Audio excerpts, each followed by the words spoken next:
2 plus 2.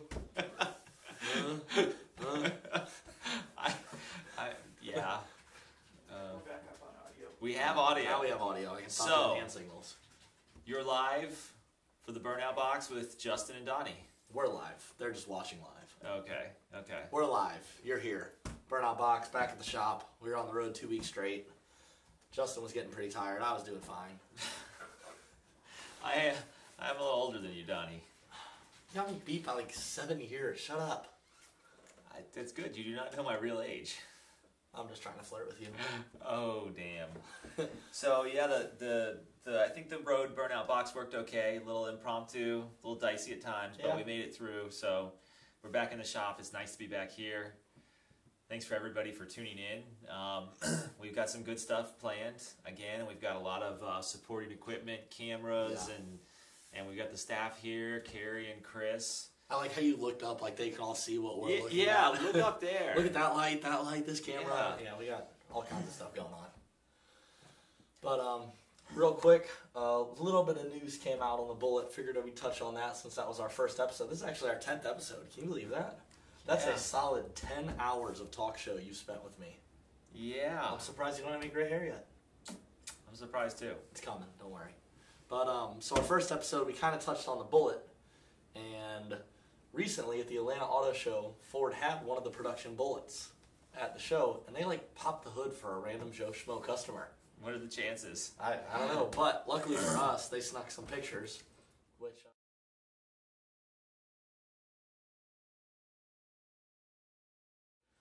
big cold air, cowl induction. Has a nice Bullitt stamped on the strut tower brace. Looks kind of classy. Other than that, I'm just kind of waiting for it to get here now. Yeah, I mean, it's really, you know, it's a little bit better DI 3rd Gen Coyote. You know what's going to be, I don't want to say a shame because that's the wrong word. I don't want to discourage people from coming to us, but somebody's going to take that Bullitt that comes with that special intake and stuff, and it's going to end up here getting a supercharger kit put on and all the Bullitt stuff getting ripped off. It pretty much is. It will. But it's going to have way more power. It'll still be a gorgeous car. Yeah. So, it's okay. Speaking of, Joel told me to stop flirting. Oh, man. No. In fact, maybe I can flirt with Joel. Let's dating me? Let's take a picture. Look at Joel. Oh, Joel, you have a cute little gray S550. Oh, those are good looking wheels. It's black. What are those, 7 spokes? Oh yeah, that's classy looking. Those are almost like Enkeys. Yeah, and I wish it had a spoiler delete though. He's working on that. I like how it's lowered though, Joel. Good job there with the kids call that these days, stance? Stance? Well, stance is if you have the tires cambered in. You can be lowered and not have stance. Okay. See, like my Ranger had stance because I had 5 degrees of negative camber on the front. Mainly because I just cut the springs instead of putting drop beams on it. What are you giving me a look for? That was not intentional. Now that everybody's loosened up around here. Why'd you give me that look? Look at that, look great on camera. Because you're talking about cutting springs, Donnie. What's wrong with that? Oh, it's another episode. Let's stay on topic. Okay. I was going to say the other option is just taking a torch to them. And as you apply heat, they just sag and you stop whenever they sag. I want to hear this. All right. Anyway, Joel, nice car. I'm going to flirt with you anyway, though. But all right, so speaking of putting blowers on Bullitts and putting blowers on other stuff and all of our traveling we were putting some blowers on last week. Yeah, we had one of our good customers, Michael Skinner at Ponies and the Smokies, had us swap on a Gen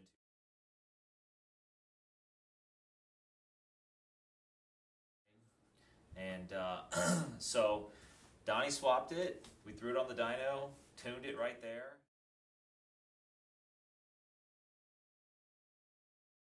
I recall through stock exhaust. Yeah. How much horsepower again? 667. So his car was actually orange. That's an S550 on the dyno. But we dynoed that one and got his tune loaded properly as well. And we mentioned the blower swap that we did for Michael Skinner because we'll be doing those again in about 4 weeks at Shelby Fest. Yeah. Shelby Fest up in Jeff City, 2 hours from my hometown. Yeah, so we'll have Donnie there, you know, with the sunglasses, the aviator sunglasses. I will have my aviators on, be looking like Tom Cruise. He'll be working on stuff. Me and Joe will be there. Joe will be out in the field with us, which would be kind of cool. Yeah, I always like taking Joe. Joe's different out of the shop. I think they kind of see a little bit of him, though, on Tuning Tuesday. Like, on Tuning Tuesday, Joe loosens up a little. That's a lot of Joe right there. Oh, yeah. I like the real Joe. That's what I call the real Joe. But, yeah, so did the blower swap. Ponies and the Smokies was a great time. You want to hear something really crazy? Justin trusted me with the Focus RS we built for SEMA to go on Tail of the Dragon. Johnny drove very, very slowly. I didn't drive slow. Hold on. Whoa now. I did not drive slow. Speed limit on that road was like 25, and I hit 60 at least twice. I don't believe you. You were sitting next to me. We'll have to watch the video. I guess they're going to play the video. Oh, yeah, but we have audio over the video, so we can still talk. Actually, Chris did a great job, like, putting our video. So Rebecca had the genius idea to start recording. Honestly, we just went to Tail of the Dragon to do it. I basically just begged Justin and said, hey, we're here. I got to go. And he went. I was driving careful enough that he fell asleep, actually, on the way there, and had me feeling like an asshole for dragging him out there. I was starting to, like, feel bad. But yeah, Rebecca started filming from the back seat, and we just kind of rolled with it. We were like, all right, cool. What do you think about it? It's way curvier than like you would think a road could be.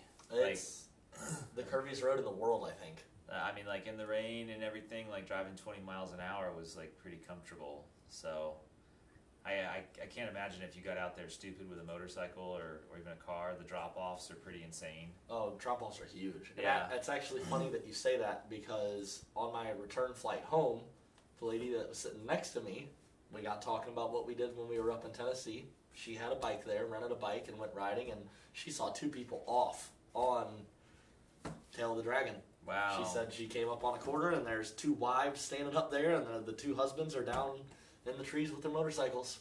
Oh my gosh. So it definitely happens. Speaking of motorcycle wrecks, well, they got a lag, so I don't know where we're talking and what they're seeing. We got it. It's up.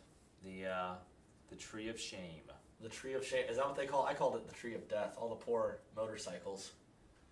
There's some like nice bike parts up there too. Oh, we passed at least like 3-4 Hayabusa down signs. Yeah. There was a lot of them. There's even a tricycle up there. There's a few. Which Chris had the thought that maybe those are drift trikes. Yeah. People destroyed trying to go on Tail of the Dragon with drift trikes. Oh man. Oh yeah, you can.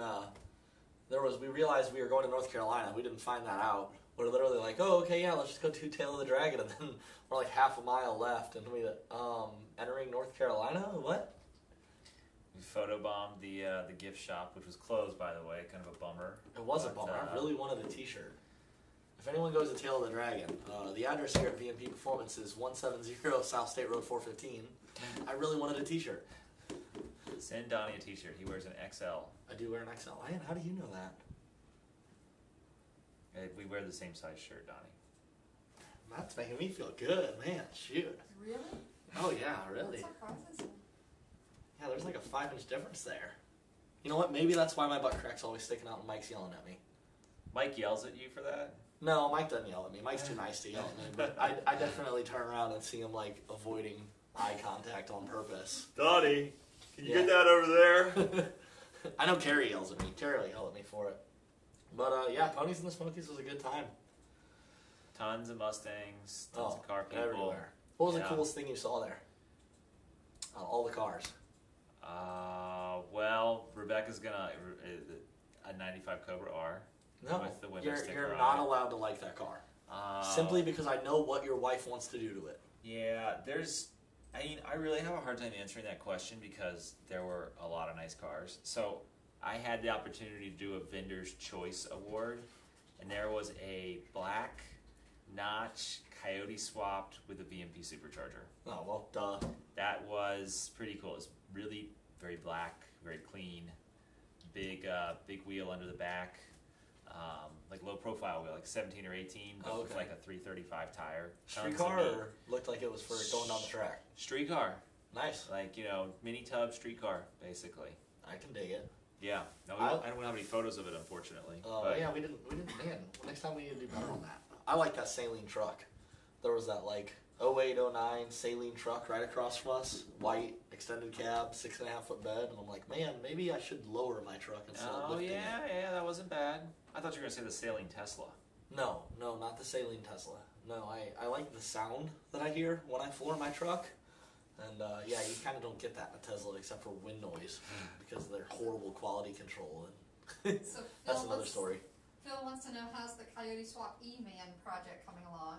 Since you Phil McCracken, don't even need to look at your name. I already know who you are. Still need support for it, but thanks for bringing it up so I can rub it into Justin. Oh, man.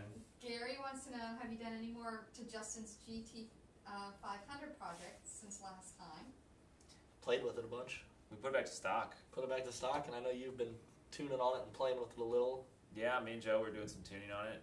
It's kind of a research and development mule, so it's really easy to put a Gen 3 on it again at this point. Yeah. So I think we're going to be talking to some exhaust companies and see what headers are going to go on it. Okay, so we are doing headers soon. Yeah, like next week. What's going on in the shop next week? Man, I got like 3 things on the. I have a GT500 blower swap, like what we did in Ponies and the Smokies. Another car coming in for Monday, I think for some kind of diag.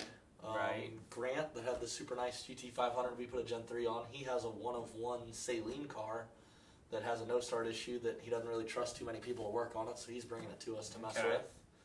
But I think we got some time for some headers in there. Yeah, we're going to need to get some headers and throw them on that car. And we're getting some black Gen 3s in for Coyote and GT500. They're shipping out of Michigan today. So the first full production Gen 3s for GT500 and Coyote are shipping out. So we might end up with like a black one on my car. Oh, nice.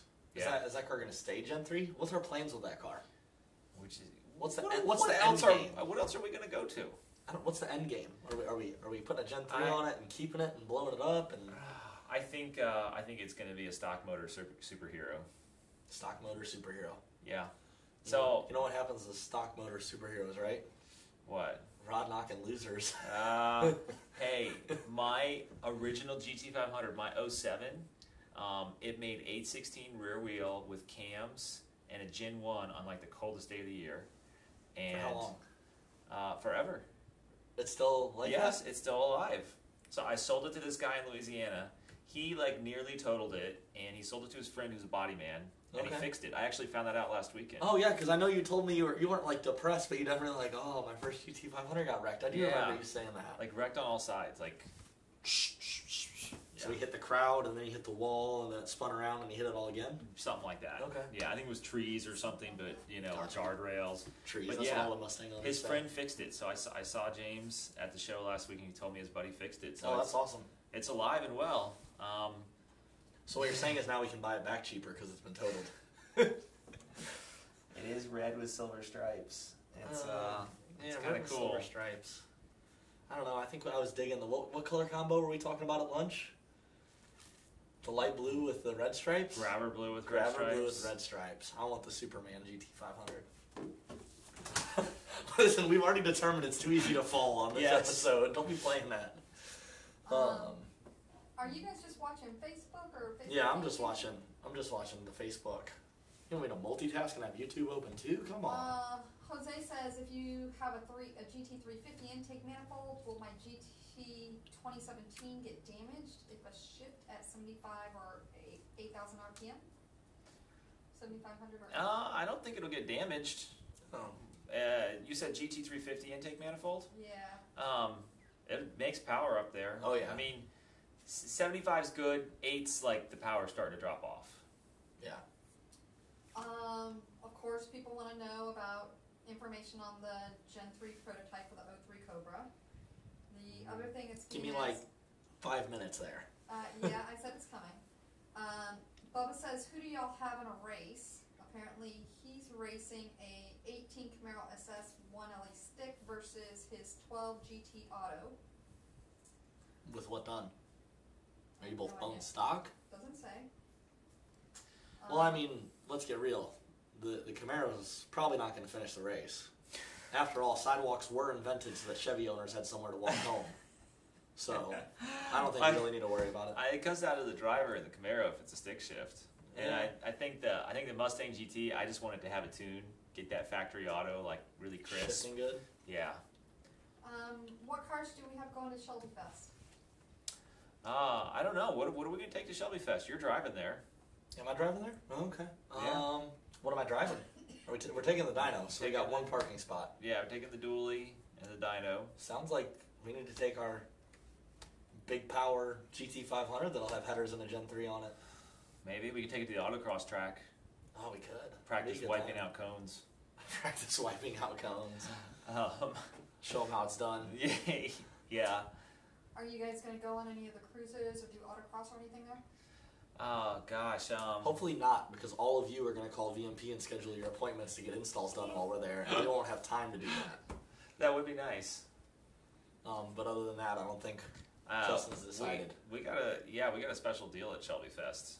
If we're actually going to start our trade-in program, we're going to offer trade-ins there live on the spot. So if you have like an old Gen 1 or something like that, we'll give you a big discount on a Gen 3. Okay, nice. And we'll install the Gen 3, we'll tune it, and even if you're not getting a Gen 3, we'll have the dyno there for tuning. We're doing stuff like plug changes if you need some basic maintenance, tune evaluations. If you're not sure if your car needs to be tuned, we can put it on the dyno, data log it, and kind of assess the current state of things. Sure. You got more YouTube questions over there, or should I jump to the Facebook? Let's see here. They want to know, are you allowed to say how much you paid for the black and red GT500? Was it a good deal at 80,000 miles? Yeah, that's a good deal. That's why I got it, because I'm kind of cheap. So, you remember? Do you know what we paid for it? What I paid for it? 24. Okay, 24,000. So 4,000. Pretty clean car, straight. Just needed a clutch and. Yeah, I mean the paint's still kind of shiny. The paint's not too bad. No, it's a GT500. Come on, all you guys park in garages anyway. The car will never see the light of day. Even with 80,000 miles on it, I bet the guy worked in a garage. Let's see. Juan wants to know: are you expecting a new GT500 once it's out? I don't even know the answer to that question. So I'm trying to understand that question. Are you? I'm assuming. Are you expecting a new GT500 when it's out? Oh, we know it's coming. Oh yeah, I'm getting a new GT500 when it comes out. Yeah, of course. That car is going to be awesome, and it'll be awesomer with a VMP on it. I think we should start making some upgrades for that car before it comes out, so we're ready when the car comes out. Okay. Yeah, I agree. I'm just like in my head. I'm like, how do we do that for a car that's not out yet? Yeah, well, there are ways. Okay. It's already got a 2650 on it, so it's like ripe for tuning. Yeah. Oh yeah, tuning for sure. E85 pulleys. The smallest. Yes, the smallest. Ooh, because I wonder what. We haven't really. I mean, we know what motor it's going to have. It's going to have basically a Voodoo with a regular cross-pelling crank. But what's our internals going to be able to hold? Considering what the old GT500s were capable to hold with newer technology, it's going to hold a ton of this thing power. Should be able to do 800 rear wheel cake. 800, 850. Yeah, I don't want to get too high with the numbers speculating, but shoot, look at what the old ones did. They put down, about 500 of the wheel in their last years? Yeah. Our 2012 made 480. So when you went to 13 and 14, it was all different. It came with a TVS. Sure. As a 5.8 liter. Came with bigger injectors, and it actually put down about 580 to 600 stock. Okay, and then that's capable. The stock bottom end on that was capable of what? 700 easily, 800 if you push it at the tire. So we're talking about now this GT500 that's coming out with over 100 more horsepower than that. So hypothetically, with newer technology, hopefully this one should be able to handle another 100 on the stock bottom end. Easily. So, what do you have, Carrie? This is a pretty good question, actually. If Donnie and Justin could only have 3 cars, regardless of price, what would they be? Regardless of price, you could only have 3 cars. Any 3 cars you want. Gosh. What would it be? The first 2 are easy. Okay, go ahead. F-150 and a Mustang. Oh, is this per person or combined? Per person. Yeah, per person. Per person, regardless of price. There's an answer that's so... And he also says, what's your favorite year of Mustang? I'm so boring. So an F-150, a Mustang, and an Expedition, because that's what I have now. That's what Rebecca drives the Expedition. We both drive the Mustangs and the F-150s and race them and stuff. Sometimes I question if you're a car guy. Car or something, like a shell, you know. Yeah, kind of something cool. Like, seriously, you go and you never have a dream car, like you've already owned everything you'd ever want in life. Man, I just, the other cars don't interest me because they don't mod as well as a Ford. Like, okay. give me a late model Coyote, you know, or an F-150 with a 5-liter. I can do everything I want with that. I was driving the F-150 today, like, spinning tires at 70 miles an hour. Just to see what would happen if I kept it to the floor that long. Oh, I've never kept it to the floor by that long, but one time I jumped on I-4 and there was a semi in the lane that I had to merge into, and I pinned it at like 60 or 70, and it spun and scared the shit out of me because I didn't think it would do that already moving at 70. So I know it'll do it. Oh man, but 3. I'm hoping I can have my high school Jeep back that I still have, my 99 Jeep Wrangler. I would still have that no matter what. And then I would probably want like an underground racing built twin turbo Huracan. And that would be the toy in the garage. And then probably 15 to 17 S550 as like the daily. Yes! Just because they are easy as hell to mod and reliable at higher horsepower. He forgot about the E-Van. No, the E-Van wouldn't make the list. Unfortunately, just because of reliability. I've already got my 99 Jeep Wrangler that's lifted stupid high and gets 7 miles per gallon. Obviously, I'm not taking the twin-turbo Huracan to do my 20-mile drive to VMP every day. I just need my stock-ish Mustang. I can't do the... I love my E-Van. It's a great wet dream, but it wouldn't be the... I want to drive it every day and trust all my rigging I had to do to put the Coyote in it. Oh, God. So, unfortunately. All right. You got any more questions? Let's see what they're saying over here.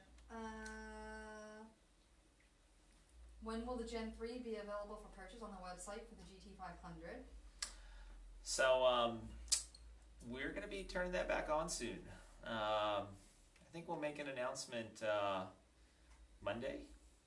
And because, like I said, they're starting to ship, and the first ones are going to fill pre-orders. So, once we get those taken care of, we'll be shipping a lot more. Oh man, we got a bunch of pre-orders on this. Yeah. Shoot, your GT500 can't have a black one for a while. We got a bunch of pre-orders to fulfill. Yeah, we got to ship them to customers. Justin, you know what? Justin Young's car needs a black one too. Yeah. Yeah. Oh, the car's gorgeous. I will admit, Justin Young's car's pretty sweet. Oh, Justin Young's car's gorgeous. He has like the platinum wrap, and it's just gorgeous. So Rebecca's actually going to build a car that color. She liked it that much, or she had already decided? One of her SEMA car submissions. Oh, okay. Oh, yeah. Yeah. When is the full kit of Gen 3 for 5.0 be available, and at what stage? It's going to be stage 3. It's going to come with all the bells and whistles. We're probably looking at about just a couple weeks here. We're getting some pre-orders filled, and then later next month, which will be here in a couple days, we've got a ton of Gen 3s coming in. Peyton, the one that asked about your dream cars, he says, what about a Ford GT? Oh yes, I want an original Ford GT to do a Coyote swap. Tyler You and Rebecca are criminals. You want an original GT to do a Coyote swap, and Rebecca wants a 95 Cobra R to do a Coyote swap. You want to take everything that makes that car beautiful and gorgeous and worth money and original and just rip it out to put a stock motor that comes in an F-150 in 2016. I can't afford a original Ford GT like they were. But the thing is if money was no object. Yeah, I'm just saying, like, I don't know. It's hard. He's still thrifty. Even Justin with endless money is thrifty. So, but I figured I'd have to get like a wrecked one or a flooded one or something, and then do like a motor swap. We were kind of looking in Houston. Yeah. Tyler says F-150 with a Gen 3 would be a dream truck. Oh, we might have done that in testing. Yeah. Oops. We might have done that. Ran it down the track. We did.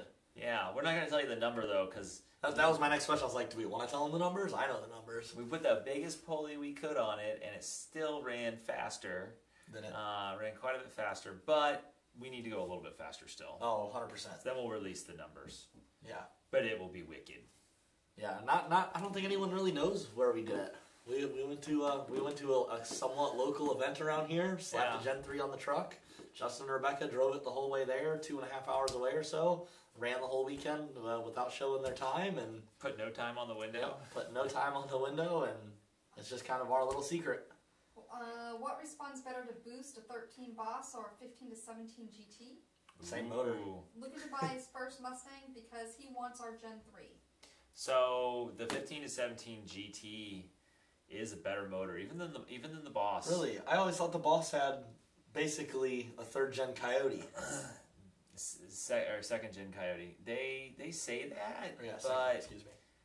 I don't know. I've had both, and those 15 to 17s, if you rev them 7, 75, 8, they just make power. I mean, it's not a ton, but it's enough that it adds up, it stacks up. It's enough for you to be noticing it and responding like that. Yeah. So,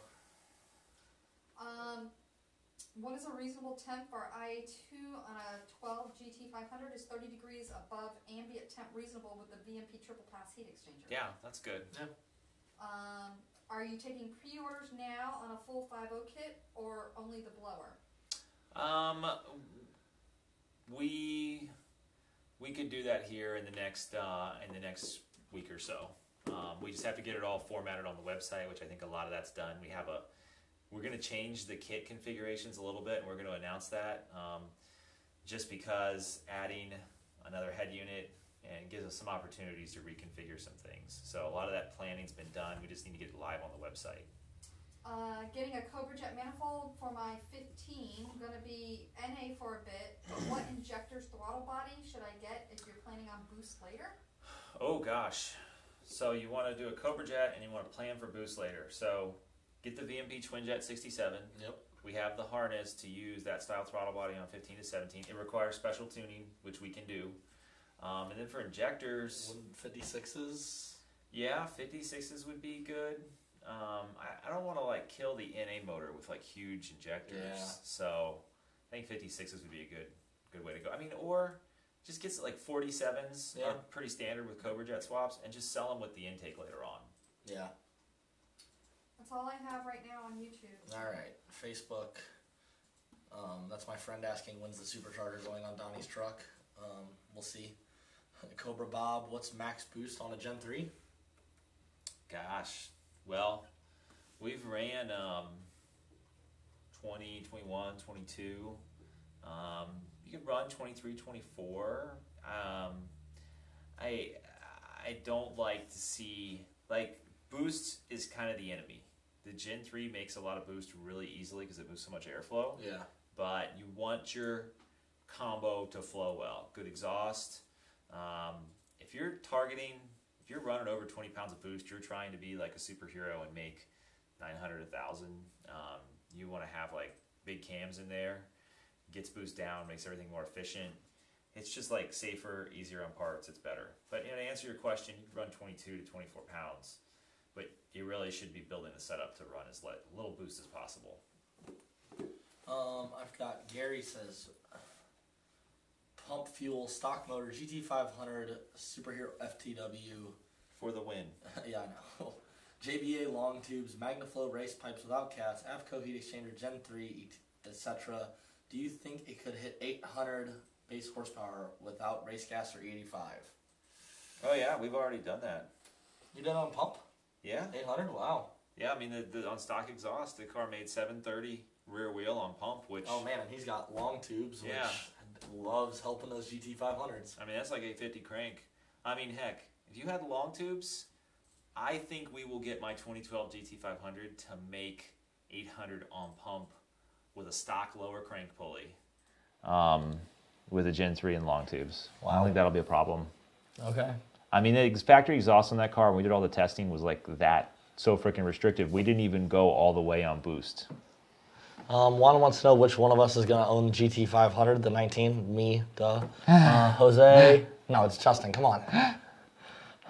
Jose wants to know thoughts on the 2-inch primary headers with Gen 2 supercharger. Too big? I think if you're boosted, you can't go like too big. Yeah. But I mean, inch and 7/8 will do you just fine. Yeah, unless you're trying to run like 20 pounds or more. I just want to comment, Alan, I did not forget about your question. It's just Justin will be talking about the 0304 prototype, and he will probably be talking about when it's going to be available and what have you in a little bit. Yeah, I think Craig asked, I got one more. Craig asked 1314 Boss versus S550. We kind of hit on that earlier, but... Yeah, he could be posting on both channels. Oh, okay. Well, either way, real quick again, Justin likes the S550, so they rev higher, is what he's seen, make a little more power. I mean, the one thing I'll say about the Boss, it's lighter, it's less expensive to modify. If you're going to go drag racing, it's got a solid axle, which is just inexpensive and works. But, well, all the guys are asking about Cobra stuff. Do you want to show the Cobras? Cobra stuff. Here, slide your laptop over. Let's give the Gen 3 some room. Yeah, we need room. And just set this over here for now. Do you want me to touch on my questions real quick, or I have some more, or do you want to go ahead and just...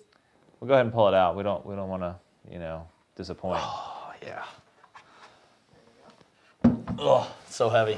So this is Gen 3.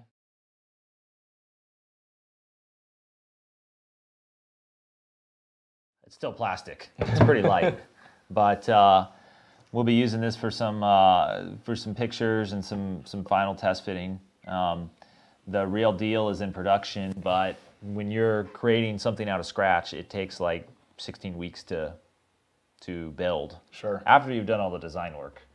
So this is going to give us something pretty to look at until the real ones get here. Well, I mean, just looking at the prototype, I know how the regular Cobra ones are straight down on the side, and this has to be rounded, just like our Gen 3 pretty much is for GT500 and Coyote. The rotors are bigger, diameter, longer. So we were able to take a lot of the good features of the previous generation blower and still keep them, much like we did with the GT500 and Coyote version. It still bolts down with all the factory mounting points. They're all easy to get to. Even the one on the back, the ones on the other side. Still has a removable elbow, so things like plug changes are easy.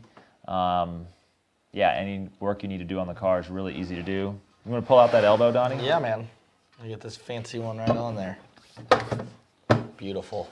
So we're still using the existing elbows. We looked at some airflow specs and surface areas and stuff like that, and our existing GT500 style single blade throttle body is actually a pretty big monster, and it's going to work well with the Cobra Gen 3. You can also run like an AccuFab or a stock throttle body. On the old Gen 2 Cobra blower, those were okay. They would still make, you know, 600 on pump gas, maybe 650 on like a race gas or an E85 setup, but the Gen 3 is really going to need the airflow of the single blade, of the big single blade. Okay. Just like on GT500, I think something that's kind of exciting about these is you're not going to need a big lower pulley. You know, we're up 4 to 5 pulley sizes on GT500 and Coyote to make the same boost. So you apply that same deal to Cobra. Then, yeah, you don't even need to change slower. Yeah, if you have a 4-pound lower, it's probably going to be almost too big. Yeah, we'll have to sell them a 5-inch upper pulley. The EGR is now native. If you have to run EGR, the bracket for it, we put some feet back on the blower for that. Based on some customer feedback, we changed how the IAT T-map sensor mounts down here, so it is a little bit more in the airstream. But all around, it's an improved version of the Terminator blower we've been doing for, gosh, going on 7 years now. You're good there. We get any questions on the Terminator Gen 3? That's why I opened it back up, I'm sure. I am getting, hold on, people are kind of chiming in. People are all excited. They're like, oh, hell yeah, there she is. Jeff Lucina said you're awful strong. Oh, thanks, this Jeff. This is probably a big no, but will there be a trade-in option on a Gen 2 blower head unit for a new Gen 3 unit? If not, where's there a good place to sell it? So we're going to do a trade-in on the Coyote and GT500 stuff. We'll be announcing that trade-in program in the future here shortly. On the Cobra stuff, if you've got a Gen 2 Cobra blower, there's a lot of demand for that. So I think you'll be able to sell it quickly. Ryan, your question would probably be best to be asked on Tuesday. Any tuning questions or what have you, we have Tuning Tuesday. That's on at 1:30 with our calibrators. So if you have any tuning questions of that nature, tune in then and ask the guys, and they'll be able to answer for you. Obviously, people are saying 03, 04 Gen 3 availability. Good question. So when is it going to be available? So we're still on track for our original dates of June to ship complete units to customers. Oh man, so we're going to have them here to test with Sooner. Relatively soon. Yeah, man. After we get back from Carlisle, it's gonna be shipping them out to customers. Even before Carlisle. That's what we should be playing with them, right? Yeah, I mean mid to late May, we should start getting the some of the early units in and doing some dyno testing. Nice. Mike Snook is saying that Cobra guys are making him second guess his Lightning. It's hard fighting with people that are 1,000 pounds lighter than you. There's a guy that says he's got a 15 GT running a Gen 2R at 10 PSI, and he's happy with it, but he wants to upgrade to the Gen 3. Will there be any horsepower pickup at the low of PSI, or is the Gen 3 more guys with built motors? So we've kind of done some of this testing already. Yeah. We had a hard time keeping the boost low enough on Gen 3. It actually made 13 or 14 pounds with the largest pulley, so we're going back and making some larger pulleys. But we saw 760 rear wheel horsepower on pump gas with a Gen 3 at 17 degrees of timing and about 13, 14 pounds of boost. Okay, so you say 17 degrees of timing. For the guys out there like me that are watching that don't exactly know how much timing we normally throw at something or how much power that adds with every degree of timing, which I kind of know now since I started working here, but go ahead and clarify to them what 17 degrees of timing means. When you're in that range timing right there, you're looking at about 10 horsepower per degree, even as much as 15 horsepower per degree. So on 14 pounds of boost, how much timing could we safely have thrown at it then? If you were just being very conservative at 17 pounds. I'm going to say that we were being fairly conservative on timing, but boost was creeping up a little bit high there because this particular car had an overdrive lower balancer. But when we reduce the boost, we'll be able to run more timing, and we'll probably see very similar horsepower numbers. Gotcha. But to answer that guy's question, I think you'll see some good gains. We're making bigger pulleys, what we'll have here probably in a week or two. Which, yeah, even if you want to keep the boost low and keep your car fairly, you're not trying to go to the drag strip and run 8s. Being able to get the Gen 3 and pulley up and just be spinning the blower a little bit slower, having lower IATs because we're spinning the blower slower, there's definitely still benefits. Yeah. My Hat Rock says, I just dynoed my 13 GT with a stage 1 kit. It made 601 rear wheel and 530 pounds of torque. Thank you, VMP. Perfect. You and your tuners are awesome. Awesome. Sweet. I have a 2012 GT. What combination do you recommend to make 700 to 800 horsepower? I already have all rear suspension with MBR and clutch stage 3. And how much PSI factory engine can hold? So 2012 GT or GT500? GT. GT, 700, 800 horsepower. So that's pretty easy. Yeah.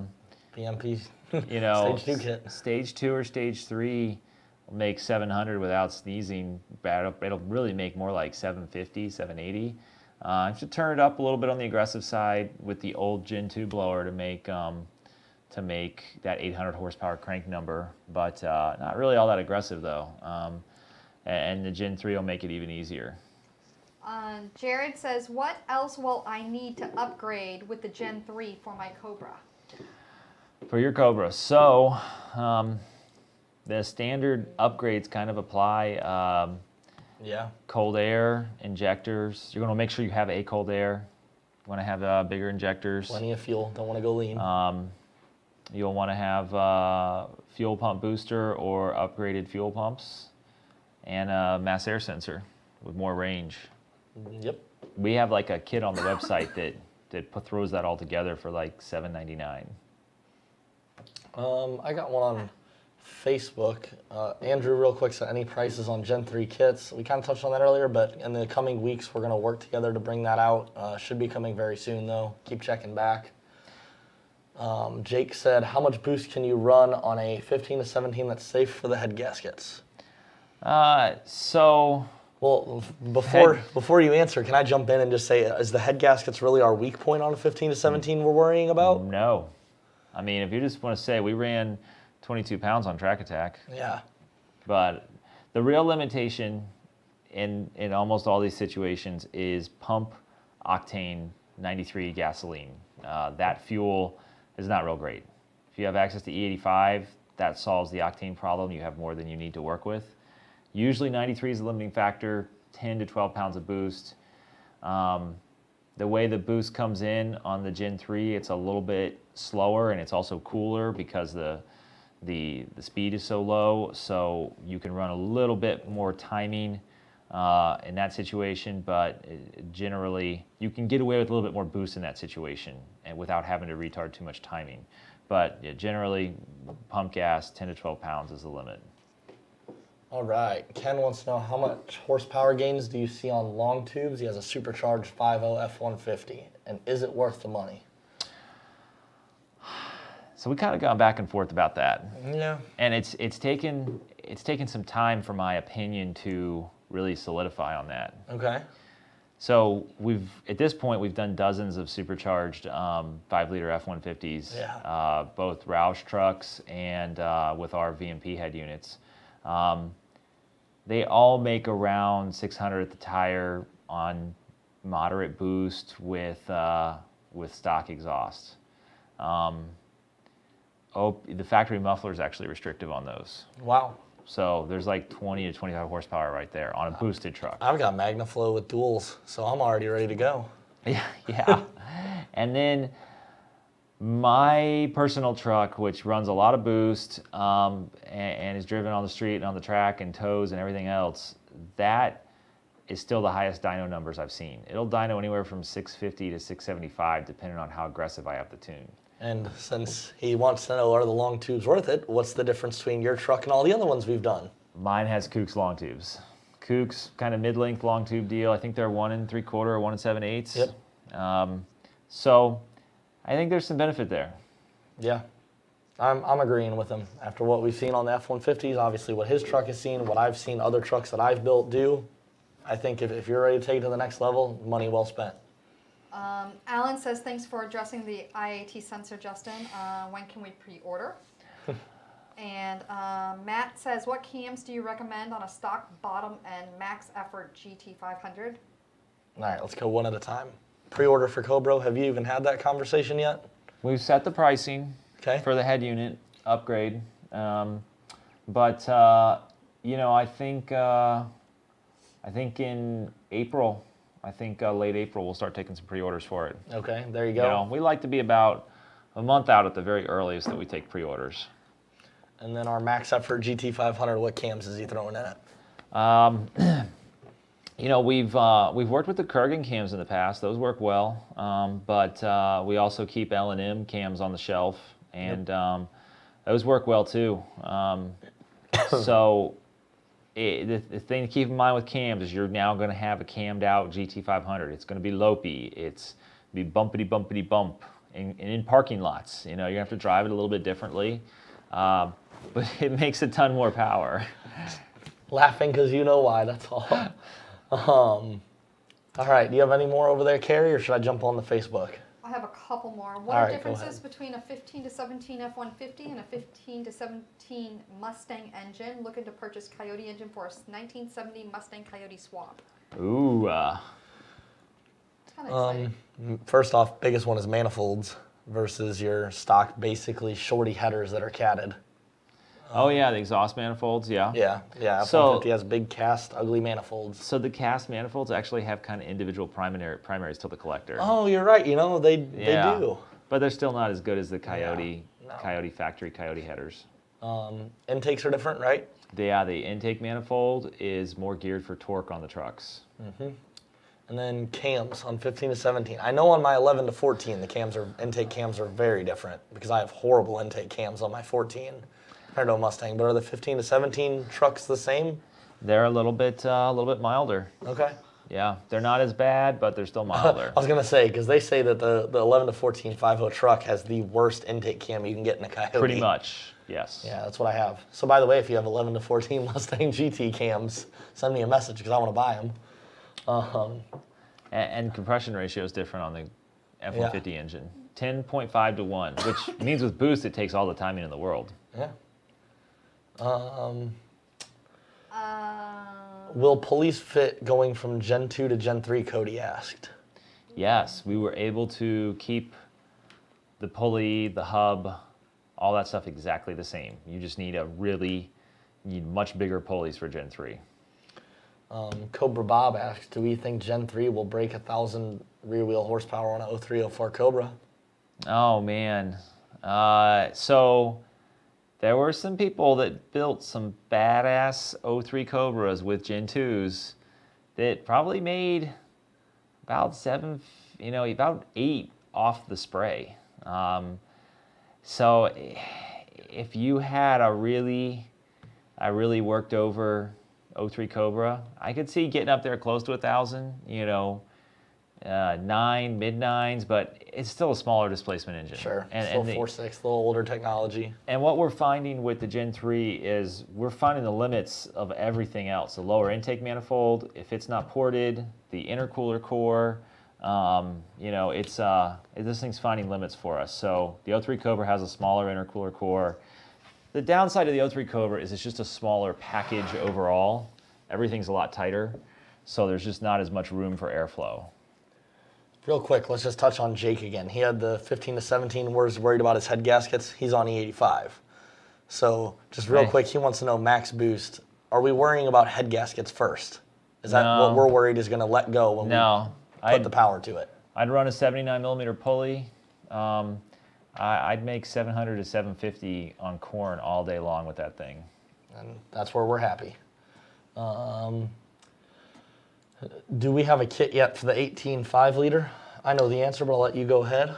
Yeah, so we're working with Roush on the 2018 kits. It's a very, very different car engine, both the truck and the Mustang. So engine and hood clearance. Yeah, and so even the truck, it has a lot of hood clearance, but the Valley is full of all the direct injection stuff. So Roush was actually down here yesterday, and there might be a supercharged 2018 Mustang out there that no, we don't have one of those. Yeah, that we'll be playing with here shortly. Then the truck will follow, but that's kind of the short and the long of 2018 truck stuff.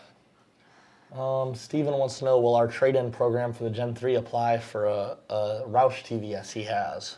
Yes, we are looking at offering trade-ins on the Roush head units too. Ken said thanks. Dave said he loves me and you, which I'm sorry. He's super happy with his 12 GT5. Oh, is that Dave Macy? Is that who we just did? No, that was might be somebody else. That is Dave Macy. Okay. So, okay, cool. Yeah, super happy with his. Or no, that's not him because he has a 12 GT500 stock Eaton with VMP pulley and tune. Nice. Is it worth going with your triple pass heat exchanger 170 thermostat and our 67 throttle body? Absolutely. If you want more, get them going. Definitely the triple pass if we're driving around on the street. Anything we can do to help keep those IATs down. They're being asked, Paul wants to know if we've done any stock engine 2014 GT500 Gen 3 testing yet. We have a 2013-14 out there, but it's not a stock engine. Yeah. So we pretty much know it's gonna work like it did on the 2012, but better with the extra displacement. Gen 3 on a 15 to 17 GT, smallest pulley like a 13 to 14 PSI. I'm in Arizona. We only have 54% ethanol. E85 here, not true 85. Would that fuel be enough octane for that boost level on a stock engine block? Absolutely. I mean, for what you're going to do on a stock motor, E54 is perfectly fine. There's Gen 3? Yeah, there's quite a bit of corn in there to keep things cool. Is E70 as good as E85 to prevent detonation? 75 millimeter pulley phase 2 Roush 16 GT running 20 to 21 degrees timing. Yeah, E70 will be fine for that too. Until you get up to around 800, 900, 1,000 rear wheel horsepower, some ethanol is E50, E70 is pretty darn good E85 is a little better. I put E15 in my truck. We don't care. That's just because it's 5 cents cheaper a gallon, though. Have you installed or have any info on the new Viking rear coilovers for the 03 Cobra? Have not installed them, never will install them. With the 12 GT500, any engine concerns on what will let go first internals?